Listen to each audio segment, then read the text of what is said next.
Bismillahirrahmanirrahim. Assalamualaikum warahmatullahi wabarakatuh. Saya Isradi Sainal, Rektor Unipak Balikpapan sekaligus Ketua Komisi 2 Dewan K3 Nasional. Ini ketemu dengan Pak Dirjen, Prof. Nisam. Nah, ini terkait peringatan Bulan K3 Nasional 12 Januari 2022. Ini kita ingin bahwa di semua lini kehidupan, baik di kampus, di masyarakat, K3 itu menjadi unsur penting. Apalagi berdasarkan data saat ini, kecelakaan kerja, kecelakaan peralatan sering terjadi. Kami mendorong bahwa suatu saat di kampus, apakah di perguruan tinggi, pelatihan safety atau safety education itu bisa ada di dalamnya. Mungkin ada pandangan atau pemikiran dari Prof. Nisam selaku Dirjen Dikti, silakan Prof.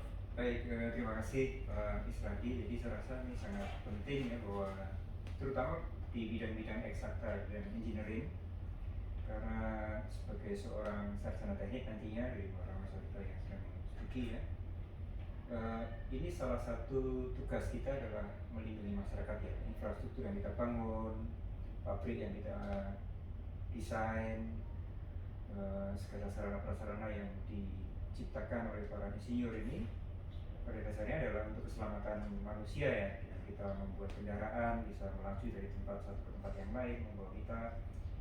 Kalau kendaraan itu tidak membawa keselamatan kita, itu mencelakakan orang yang ada di dalam kendaraan tersebut. Pabrik yang kita buat, kalau kemudian dampaknya bisa menyebar penyakit masyarakat di sekitarnya, itu juga bagian dari keselamatan kerja. Jadi keselamatan kerja tidak sempit hanya masalah kepleset di dalam ruang kerja atau tangan putus karena salah menggunakan alat, tapi keselamatan kerja adalah K3 adalah membawa keselamatan pada seluruh proses karya keinsinyuran kita dan hasil karya keinsinyuran kita. Itu sangat penting, karena kesadaran akan K3 ini merupakan bagian fundamental di dalam pendidikan tinggi, khususnya pendidikan tinggi di bidang engineering. Intinya kita mendukung misalnya suatu saat ada kurikulum atau tambahan kurikulum yang melampaui SND itu terkait itu Prof ya. Jadi bisa, menurut saya ada beberapa metode yang bisa kita lakukan, karena K3 ini tidak hanya knowledge about K3, tetapi habit, perilaku, budaya, untuk culture, budaya untuk hidup selamat dan sehat. Sehingga sebagai contoh lah sederhana, anak-anak misalnya masuk dari mahasiswa kampus tidak pakai helm karena nggak ada polisi, ini adalah bagian dari budaya K3 yang tidak berjalan. Naik tangga sembarangan, mendahului teman di tangga dan sebagainya, itu bagian dari K3.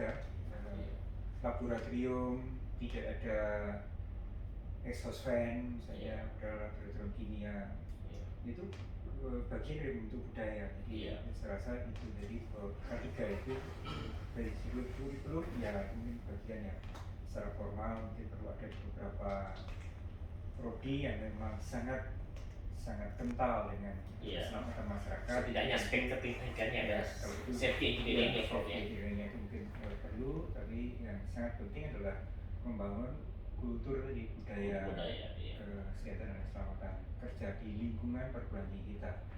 Kemudian untuk membangun kompetensi mahasiswa sendiri, selain melalui kurikulum, bisa juga melalui pelatihan-pelatihan. Jadi tidak harus membebani kurikulum, tapi apalagi dengan program MBKM itu bisa menjadi satu paket program di mana mahasiswa nanti mengambil katakanlah 20 SKS khusus training tentang K3, terus dia certified sebagai K3 level apa saya nggak tahu. Itu sangat baik untuk dikembangkan, jadi bagian dari MBKM. Jadi mendapatkan kompetensi meskipun tidak ada dalam kurikulumnya, menjadi bagian dari kesarjanaan dia 20 SKS dalam bentuk sertifikasi K3. Ini tentu laku kan nanti ketika mereka menjadi insinyur sipil sekaligus punya sertifikasi K3, insinyur arsitek punya K3, insinyur geologi punya K3. Demikian Pak. Siap Prof. Ya, jadi kan terkait dengan K3 itu kan kami punya D4 K3. Jadi memang jadi dosen-dosennya macam-macam Prof. Ada yang insinyur sipil, ada yang insinyur kapal, tergantung misalnya keselamatan pelayaran kapal, insinyur keselamatan mekanik. Nah ini yang kita mau dorong. Jadi kami juga sudah koordinasi dengan Lamtek itu akan LAMTEK ya kan akreditasi. Nah kami akan mendorong juga IADI. Nah ini mungkin memang terkait K3 ini kan macam-macam. Kalau bicara K3 UI kan di bawah FKM, ya kan. Unair di bawah FKM, yang lain di bawah FKM. Nah kalau kami ini kebetulan general, karena kan masalah keselamatan kerja itu kan peralatan yang mesti bagus itu, karena misalnya berkaitan di timbun ada korosi saja itu bisa makanya kami khususnya Pak Dirjen itu memang kita sama-sama menginisiasi bagaimana safety engineering itu bisa kita lakukan. Kemarin sebenarnya kita mendirikan Persatuan Insinyur Keselamatan Indonesia. Hanya semua kata-kata insinyur sudah tidak boleh dipakai karena sudah dipakai. Ya tapi itu penting sekali Prof. Jadi dibawa ke kepemimpinan Prof Nisam, mudah-mudahan safety engineering bisa di perguruan tinggi. Banyak sih perguruan tinggi yang sudah mulai mengadopsi itu. Nah itu aja Prof barangkali yang saya sampaikan. Terus satu lagi terkait IKN, saran dari Pak Danis, dia Putra Pelaksana IKN sekarang. Tapi jangan ajak untuk ke IKN, saya lagi di Jakarta. Nah, ini gimana rencana kita sama-sama yang akan Bapak dulu sebagai forum dekat teknik Indonesia sudah punya gagasan, mungkin perlu ditulis untuk kita segera untuk kita terbitkan secara sama-sama Prof. Kalau misalnya sudah ada tulisan supaya segera kita adukan untuk kita gabungkan. Ya, sebenarnya sangat penting ya perguruan tinggi itu bisa ikut mewarnai IKN adalah peluang sangat besar bagi kita untuk bisa menghilirkan karya-karya dari kampus.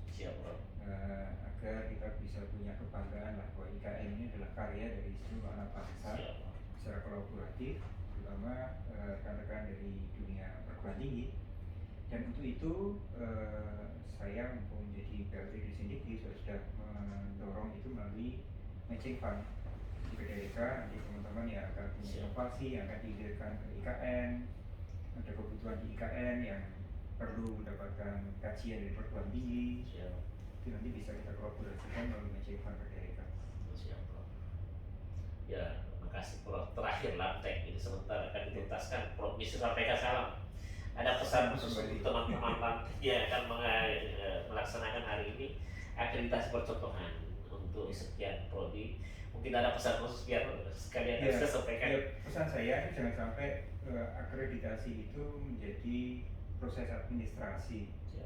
Jadi yang kemudian teman-teman di kampus hanya sibuk ngurusi dokumen-dokumen. Tapi saya berharap akreditasi adalah proses penjaminan mutu. Jadi jaminan mutu itu kan yang paling nyata ya, outputnya seperti apa sih, prosesnya tidak seperti apa, bukan dokumennya ya, ini faktual, substansi itu yang sangat penting. Untuk dokumen itu manfaatkan saja Pangkalan Data Pendidikan Tinggi PDDT kita, gunakan itu dari seluruh data itu udah nggak usah minta lagi, gunakan PDDT. Dan begitu kita mengurangi beban dari kampus untuk selalu harus upload data ke sana, upload data ke sini, upload data untuk semua. Sistem proses akreditasi juga seefisien mungkin, baik dari sisi sumber daya, dari si akreditor atau asesor, maupun dari sisi sumber daya dari yang diakreditasi, yang diakses. Agar ini menjadi proses yang inspirasi, proses yang berorientasi pada substansi mutu, substansi dan pada administrasi mutu. Ya karena ini kan ada satu provinsi, saya sampaikan ke DPR juga kayak gini. Kan sekarang ada semacam minimal, persyaratan minimal misalnya baik sekali. Kalau kita dulu dapat D untuk swasta itu ya, itu sekarang dengan konsep 9 kriteria tidak bisa, karena misalnya harus 4 doktor misalnya. Nah ini kan kasihan kan, tiba-tiba swasta tidak dikasih kesempatan untuk mempersiapkan diri dengan bagus. Sementara kita yakin sekarang zaman 4.0, profesor dan dokter apapun bisa diundang untuk bicara, ya kan, sehingga tidak relevan lagi kan. Terus tidak ada jaminannya bahwa dokter yang bisa membuat kualitas. Jadi poinnya begini, kadang-kadang kan diaturan sekarang poin 320 misalnya tetap tidak bisa baik sekali kalau misalnya dokternya kurang. Nah kalau misalnya kami sekali lagi karena mewakili mungkin teman-teman swasta yang kecil-kecil, kalau negeri mah sejak dulu dibiayai negara untuk anu itu, ya tidak boleh gitu lah. Kalau misalnya sudah 300 baik sekali aja gitu kan. Itu aja Prof. Nanti kalau misalnya lintas internasional terserah, itu bidangnya di sana lah. Itu aspirasi kami ke Pak Dirjen secara pribadi juga. Ya pertama saya ingin koreksi, jadi pemerintah tidak yang membiayai PTN ya. PTS itu beasiswa bagi dosen itu berupaya besar sekali, dan dianggap bahwa pemerintah itu tidak beri dengan PTS, jadi kita sangat-sangat banyak pendanaan untuk PTS. SKITK juga terbuka untuk PTN-PTS, kesempatan beasiswa untuk dosen terbuka untuk PTN-PTS, juga berbagai macam bentuk pendanaan. Siap. Tapi betul, jadi kita sedang merancang standar pendidikan tinggi yang baru, yang kita akan lebih menekankan pada substansi tadi. Substansi, Yang ya. satu kan sebetulnya kita memastikan mahasiswa ini mendapatkan layanan yang terbaik. Siap, Prof. Mereka kompetensinya betul-betul diasah, mereka betul-betul ketika lulus itu memang siap menjadi profesional-profesional yang handal. Itu yang kita ingin Siap, garis Prof. bawahi dan tekankan. Karena kalau kita melihat perguruan tinggi kita, itu kan spektrumnya memang sangat lebar ya, dari yang sekedar stempel ijazah sampai yang betul-betul nurture mahasiswa kita itu yang menjadi orang-orang yang hebat gitu. Dan kita ingin ini yang kita utamakan, bagaimana kita dorong perguruan tinggi kita itu membawa anak-anak kita itu menjadi anak-anak yang hebat. Selama itu kita bisa pastikan bahwa ini memang betul-betul menghasilkan anak-anak yang hebat, ya itulah yang harus kita mendapatkan akreditasi yang bagus. Di prosesnya itu bisa berbagai cara, resourcesnya bisa berbagai cara, resource sharing juga sangat dimungkinkan. Jadi demikian. Yes. Oke, Prof, cukup Prof, karena ini salat Jumat. Terima kasih saya udah makan siang. Terus tadi mau naik mobilnya Pak Dirjen juga, saya bilang nggak perlu karena sudah sering sama-sama naik mobil.